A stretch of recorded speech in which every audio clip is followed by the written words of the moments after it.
Good afternoon, race fans. Welcome here as we get set for our 9th race of the season for the NNSCRA Gaming Indycar Series. 3 more stops until we will be crowned the champion at Indianapolis Motor Speedway in the Indianapolis 500, and this is basically the last speedway chance these drivers have to try and get themselves into a good mathematical position for that championship once we reach the Yard of Bricks. 20 laps of racing here in the Pocono Mountains of the Tricky Triangle Pocono Raceway. This should certainly be a very interesting race because we've seen all season long it's been very difficult at the road courses we've gone to for drivers to be able to make passes, gain track position, and thus gain points in the standings. It's these speedways where passing is so much easier and the tracks are a little bit wider in the corners that these drivers try and take that opportunity to make those aggressive moves to get themselves up towards the front, potentially get a win, and have themselves maybe in championship competition once we reach the season finale. So expect no less here today at the Tricky Triangle. 3-turned racetrack, about 2.5 miles in length, and a very, very wide front straightaway, which means restarts will be chaotic going down into turn number 1. Austin LaPlante lines up on the pole for today's race, looking for his best finish of the season since his second place at the season opener at St. Petersburg. He's still looking for his first win of the season. Johnny Gardner, coming off another last-place finish last week at Mid-Ohio, lines up on the outside of the front row. Let's give you your starting grid for today's race. We gave you your front row. Cole Baker rolls off from 3rd place. Baker coming to this race 9th in points, and a guy who went to victory lane last week at Mid-Ohio, picking up his first win and jumping to 12th in points. That's Jonathan Zorling. Nathan Ormond wrecked out at Mid-Ohio while running in the 3rd position. He rolls off from 5th alongside of 2nd in points Jacob Rose. He'll be trying to catch the 26 of Eli Bright today. Charles Jackson alongside of our Iowa race winner Zach Flickinger. And then it's Mason Wood alongside of Jay Jefferson. A couple of former winners, Alexander Rowe and Noah Kars, make up this row with Eli Bright and Kev Shearer, our winner from Road America, in the next row. Jake Rogers alongside of Pichu London, who's just re-cracked the top 10 in point standings. Matt Haas alongside of Jordan Lopez. Matthew Rodriguez, our winner from Texas, alongside of Carson Gum. And in the final row, Chris Dodd, who comes into this race 3rd in points, and Tripentacchio Vernio, who comes into this race 4th in the point standings. That's your starting lineup. Let's get the command. Drivers, start your engines! So we basically gave you a little bit of an overview of what the point standings look like coming into this race, but let's give you a more in-depth look as Eli Bright is the points leader coming into today's race by a total of 13 points over Jacob Rose. Rose didn't have a good race last week at Mid-Ohio. Eli Bright did, thus the points increased. Chris Dodd is 21 points back in 3rd. Tripentacchio Vernio 28 points back in 4th. And 5th is 29 points back, Matt Haas. The rest of your top 10 in points are Noah Kars, Carson Gum, Kev Shearer, Cole Baker, I should say, and Pichu London. Here we go then, ready for 20 laps of racing at the Tricky Triangle. Let's roll at Pocono. Kev Shearer stepping out of line. Jordan Lopez doing the same. Nathan Ormond. That's what happens here with this front straightaway. They're all able to step out and try and make moves. Oh man, one car hard in the wall though. There in turn 1. Caution is out already. That, I think, was Jay Jefferson. Got hooked straight up into the outside wall. Car got airborne as well. And we are very quickly going to be under the yellow flag here at Pocono. There were a couple other drivers involved as well. I couldn't tell who they were, as Johnny Gardner has stepped out with the race lead and looks like he'll lead us back to this yellow 3 wide through turn 3. That was Jackson sticking Cole Baker in the center.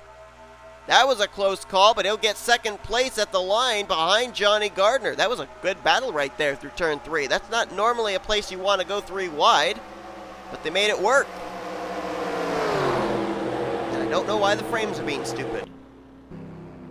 Noah Kars apparently was involved in that incident in turn 1. He's on to pit lane. There's Jay Jefferson. And very well could have been the 3rd car I saw involved. Might have been the points leader, the 26 of Eli Bright. And if that's the case, that is huge. I don't know how much damage he got. We'll be able to tell when we look at the replay, as Noah Kars comes into the attention of his crew, and he's out of the race. 6th in the point standings, calling it a day here at Pocono. So Johnny Gardner leads us under our first caution. Let's take a look at a replay of what happened over in turn number 1. We're going to start back here in the entrance to turn 1 to see what exactly happened.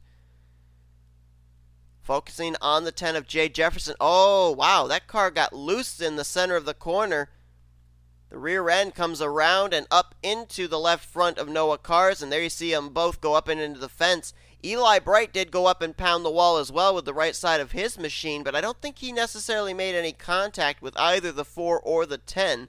He is going to have some damage, though, they'll have to repair, but man, that was a head-on shot into the safer barrier for Jay Jefferson. That 10 team has just not had a lot of luck here this season, and the bad luck continues here at Pocono. So we'll go back green on lap 6 of 20. That'll give us a total of 15 laps left to go in this one. Working our first caution of the day, which has sent 2 drivers to the garage area already, Noah Cars and Jay Jefferson. Eli Bright did bring his car down pit road. They repaired it as best he can. He's back on the racetrack still running in the 20th position. Johnny Gardner will get us back under green. He will restart ahead of Charles Jackson, Cole Baker, Jacob Rose, and Austin LaPlante. The rest of the top 10 for the restart will be Zach Flickinger, Jonathan Zorlin, Mason Wood, Kev Shearer, and Alexander Rowe. Now Jacob Rose, running in the 4th position, would be 16 positions ahead of Eli Bright, which means right now Jacob Rose, according to our live point standings, would be the current points leader. So Eli Bright's going to have to pick up some spots here, or hope that Jacob Rose loses some spots before the checkered flag waves, or else the point standings could be very close again when we get to next week's race in the Napa Valley of Sonoma. Gardner looking to pick up Penske Racing's 3rd win of the season. The green flag is back out. So far this season, it's been bookend wins for Penske Racing. Last week, the last race we ran, Jonathan Zorlin won, and the first race we ran this season at St. Petersburg, Noah Cars went to victory lane. Battles on for 2nd. Charles Jackson had it. Cole Baker wanted it. Couldn't quite get the run there on the inside through turn 1, though. And now Jackson with a good run out of turn 1 will now down the straightaway look to the inside of Johnny Gardner for the race lead. Side by side, Jackson slips up a little bit. Gets the bite there in the center of the corner, though. About half a car length in front, and now clear as they head to turn 3. New leader, Charles Jackson, trying to make it 9 for 9 in races this season with 2 race winners, and the caution is out again. Must have been something near the rear of the field. I didn't see it happen. And so Jackson will lead us to our 2nd yellow flag of the day, and one driver I do not see is Eli Bright. Was he caught up in another wreck? Oh, Alexander Rowe was involved. A lot of smoke billowing from behind his number 22. And there is Eli Bright in the 26 on pit road smoking, and his day is done. Carson Gum is also involved, along with Matthew Rodriguez. Alexander Rowe in the 22 car, former winner this season. I don't know why he didn't come to pit road. You're going to have to spend a little extra time at a caution clearing up whatever oil he may be leaking. He's down the access road now, but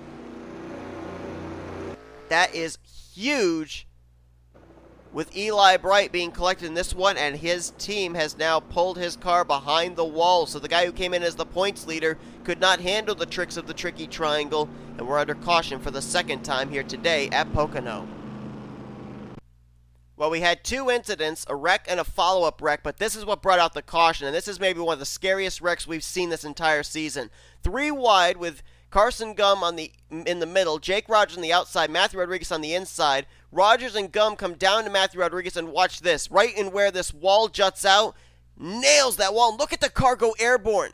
Look at that car completely off the racing surface and up and into the catch fence. That is one of the scariest things I think I have ever seen this whole season. One of the scariest rides I've seen a driver take. And Matthew Rodriguez hard into that wall, airborne, up into the catch fence. Thank heavens we have that little area behind where the engine is that juts out. Hopefully his head did not receive any of the impact of that catch fence. but that is one of the scariest things I have seen in a long, long time. Big time ride for Matthew Rodriguez, and then we'll take a look now at the follow-up wreck that happened afterwards. And the follow-up wreck, well, it wasn't even a follow-up wreck. It was just a wreck that happened after the incident involving Carson Gum, Matthew Rodriguez, and Jake Rogers. You can see that happening back on the right side of your screen. Here's what happened further up. Pichu London gets into the left rear of Alexander Rowe, both into the wall, and then you see there's just no grip in the grass. Alexander Rowe's car going to spin around, snap around on him, and he's going to come back up onto the racing surface. And he's going to come up right in front of Carson Gum. Right there is the shot by the 77. And then watch the right side of your screen. Carson Gum gets jacked up right there after getting hit from Eli Bright. His car goes up and onto the safer barrier. And that's actually where the 77 car came to rest, in the turn 3 vicinity. So some hard licks, some wild rides for drivers here on this lap. And Carson Gum, Matthew Rodriguez, Alexander Rowe, and Eli Bright, I think this could very safely be the day over for all 4 of those drivers after some heavy, heavy impact here on lap number 6. Green flag ready to come back out here on lap 11 of 20. We're now halfway through this race. Charles Jackson gets us back underway over Johnny Gardner, rather. Cole Baker, Jacob Rose, and Mason Wood. Green flag back in the air. Most drivers have been treated and released from the infield care center after that wreck, including Alexander Rowe and Eli Bright. Carson Gum has just now also been released from the infield care center. We're awaiting word on Matthew Rodriguez. That was a very, very scary wreck that took place with the 25 car. We have now 6 drivers total out of the race. Rowe, Bright, Gum, Rodriguez, Noah Cars, and Jay Jefferson after we've worked 2 caution flags here so far today at Pocono. Most importantly, Eli Bright out of the race, came into this race as the points leader, so we could end up leaving Pocono with either a new points leader or a very close points battle heading into next week's race at Sonoma. Meanwhile, the battle on track is going on for second place. Johnny Gardner has it. Cole Baker wants it. This all going on behind Charles Jackson, who for the moment has been able to check out. Gardner now caught on that outside line. Look at Cole Baker, realizing that outside line has a nice run, slips up there a couple of grooves to try and block Johnny Gardner's advances on the high side, but Gardner now with the crossover trying to take second place back. And right behind them, you've got Mason Wood in the 12, and last week's winner Jonathan Zorlin up there trying to go for his second win in a row. Now, the podium positions are held by drivers that are still looking for their first win of the season, so the odds still in favor of us going 9 for 9 in 9 races, 9 different race winners. 3 wide further back there. That was Zach Flickinger in that, along with, I think that was Chris Dodd and Tripin Tachiovernio.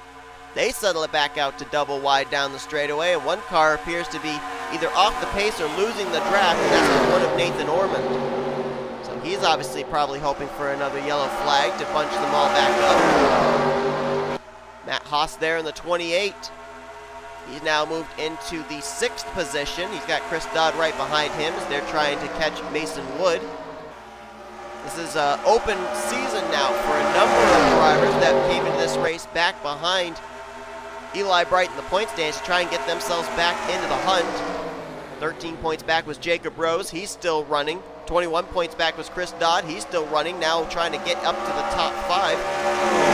Vernio's up here inside the top 10, as is Matt Haas. So all drivers trying to capitalize on the misfortune of Matt Haas to try and get themselves up here towards the front, maybe go to victory lane and have themselves in a good position with 2 races remaining at Sonoma and Indianapolis.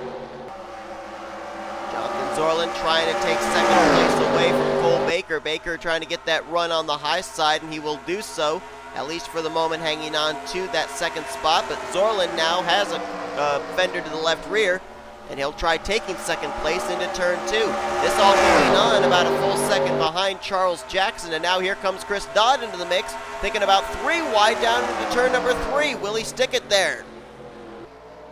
Thought better of it, lifts a little bit. Whoa, Zorlin going a little bit loose through that corner. Almost got up into Cole Baker, but he'll take second. And Baker, just like that, slips from second back to about the 4th position in the matter of 1 corner. 1.4 seconds the gap now back to second place between Jackson and Zorlin. Someone here in this group has to break away from everybody else and now try and set their sights on the 11. Jonathan Zorlin trying to do just that as the battle may be heating up for third place. So if they continue to battle for third, Zorlin may be able to break away, and if he's able to break away, then that could very easily have him be able to concentrate on laying down laps, trying to catch Charles Jackson and make it a mano-a-mano coming into the closing stages of this race. Took us 2 caution flags and some pretty hard hits to get to this point, but it looks like we are now starting to settle into a green flag run, and if we're lucky, we'll be green flag to the end of this race. 0.2 of a second, Zorlin cut down the lead Charles Jackson has, but if he's going to go at that pace, he needs 6 laps to be able to even get to Jackson's back bumper. He only has 5 laps, according to our ticker. One driver that's faded that I thought was really going to capitalize on Eli Bright's misfortune today is Jacob Rose in the 5. There he is. He's now drifted back to the 12th position. And he was up inside the top 5 when we went back green on that last restart. So either that car's not handling to his liking, or he's just not been able to find the groove that will give that 5 car enough speed to be up at the front of the field. So with him back there in the 12th position, Eli Bright's finished this race in 18th, so that's only 6 points right now that Jacob Rose would be gaining on Eli Bright. So the drivers that definitely are gaining some points would be Matt Haas, Tripataki Bernio, and Chris Dodd, where they're all currently running right now. Haas is in 4th, Chris Dodd right now in 2nd. Well, he was in 2nd, he's now in 3rd, and Bernio in 6th. As Zorlin still hanging on to that 2nd position. Contact back there between Mason Wood and Vernio. Vernio was absolutely sideways there through turn 1. How he didn't spin out, I don't know. What a save. That car was absolutely slideways. His left front, or right front rather, was up into the left rear of Mason Wood and he nearly spun out. Meanwhile, the gap remains about 1.2 seconds between Zorlin and the race leader, Charles Jackson. Jackson, nobody right now hindering him. Zorlin, on the other hand, keeps getting an occasional challenge from Chris Dodd. He's got to shake Chris Dodd off his back bumper if he's going to be able to concentrate on just running down Charles Jackson. But the problem is, Chris Dodd's got friends behind him, and Matt Haas, Tripataki Bernio, that were allowing that slipstream to be able to suck right up to the back bumper, or lack thereof, of that number 3 machine. At the line this time, there's 3 laps to make it 2 laps to go, and the gap was only cut down by a 1/10. Talked about last week, Charles Jackson was running in the 2nd position, battling with Jonathan Zorlin for the race lead at Mid-Ohio before a slip-up in turn 2 sent him into the tire barriers and ended his day. Looking for redemption here today, and how ironic the driver that he was battling last week that cost him a chance at a podium finish is the driver that right now is trying to run him down and deny him his first win of the season. But that battle for 2nd is heating up again. Chris Dodd again all over the back bumper of Jonathan Zorlin, and Vernio's now into the mix here along with Matt Haas. This is 2nd, 3rd, make that 3rd, 4th, and 5th in points, running 3rd, 4th, and 5th on the track, trying to put themselves in a great position heading into Sonoma points-wise. White flag displayed for Charles Jackson. I think the best battle on track will be going on from 2nd place on back, because Charles Jackson has about 9/10 in hand over Jonathan Zorlin. Zorlin now has a challenge from Vernio for the 2nd position. We are going to increase our odds of going 11 races, 11 different race winners, because we're going to go 9 for 9 on the season. Charles Jackson looking for his first win of the year. Vernio still looking for 2nd place off Zorlin as Jackson heads through turn number 3. Out of the final corner, sweet redemption for last week at Mid-Ohio. Jackson will finally take the checkered flag as first of the season here today at Pocono. Vernio gets second, and Zorlin just barely hangs on for the podium position. Look at it there at third and fourth between Zorlin and Chris Dodd, 0.98. Now we'll get to see the closer margin when we check the official full standings, but drag race between those two to see who was going to get the final podium position. And Vernio, Dodd, and Haas may have just put themselves back into mathematical contention for that championship, depending on what happens in the upcoming 2 weeks. But Charles Jackson is the man of the hour here today. His first win of the season, and we are now 9 for 9 in 9 different race winners in our 9 races so far this year. Vernio, his best finish of the season, getting second. Third place for Zorlin. Great follow-up finish for him after a win last week in Mid-Ohio. This may have moved him into the top 10 in the point standings. We'll see where it situates him as far as how far back from the points lead, because he's got 2 more races. Anything's still possible. Chris Dodd, third in the point standings, gets fourth here today. And it was just roughly about, it looks like 6 1,000ths, I think. He just barely missed out on getting third from Zorlin. Matt Haas will bring it home in 5th place. Mason Wood in 6th, Zach Flickinger 7th, Kev Shearer 8th, 9th for Jordan Lopez, and Johnny Gardner will complete the top 10. Cole Baker was 11th. Jacob Rose will finish the day out in 12th place, and that means he will only gain 6 points on Eli Bright, which means he'll at least have only about a 7-point gap from himself to Eli Bright next week, but we've got to find out where Chris Dodd, Matt Haas, and Tripataki Vernio all factor in as well. Go down through the rest of the finishing results. Austin LaPlante gets 13th, Jake Rogers in 14th, Pichu London 15th, and Nathan Ormond appeared to have lost the draft. He'll finish last car to finish this race on the lead lap in the 16th position. And then 6 drivers out of the race after 2 big-time crashes at the beginning of this race. Alexander Rowe will finish in 17th. Eli Bright came in the points leader. He'll finish 18th. 19th for Carson Gum, 20th Matthew Rodriguez. We have gotten word he is okay. Good news to hear after his wild ride on the Long Pond straightaway. Noah Cars will finish 21st, and Jay Jefferson finishes the day out in 22nd place. So next week will be our final road course stop of the season, as we'll be going west to Napa Valley for Sonoma Raceway. And then we cap it all off at the Yard of Bricks. The championship will be decided at one of the most historical racetracks on the circuit. It's the Brickyard 400, or actually the Indianapolis 500, I should say, at Indianapolis Motor Speedway. Hope you'll tune in for the upcoming races. Hope you guys enjoyed today's race here from Pocono. If you did enjoy it, be sure to give this video a like. Subscribe to Compare the Crew today. We've shown you full finish results, and these are your point standings headed next week at Sonoma. Congratulations to Charles Jackson on the win. You've been watching a production of the NNSCRA, Offline Racing at its best.